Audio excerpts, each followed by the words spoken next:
1 metrini 3 milyon so'mdan tıklab berganmiz. Assalomu alaykum, Munis Mebeldan navbatdagi bir tayyor bo'ldi. Qo'shko'pir, ayron ko'ra qo'yib berdik. 1 metrini 3 milyon so'mdan tıklab berganmiz. Ko'rishingiz mumkin, bu tarafda xalodilnikning ustida ishga batib berganmiz. 60 santida chiqarib ishlab berdik buni. İşleri keng. Qulaplari, offset firmalari vakuum qulaplar bo'ladi.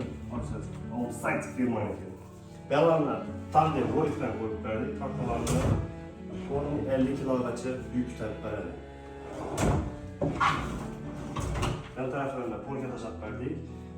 Moykasini ko'rishingiz mumkin. Moykasi qalin bo'ladi. 180 santimdan qo'yib berdik. Ana buni ustiga sushitlarni qo'yib berganmiz.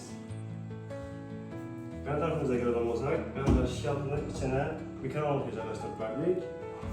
İçlari polka.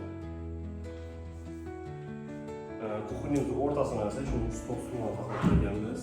Kimlar shuning sifati va hamma yoq mebelda kerak bo'lsa, bemalol Munis Mebelga murojaat qilaverasizlar.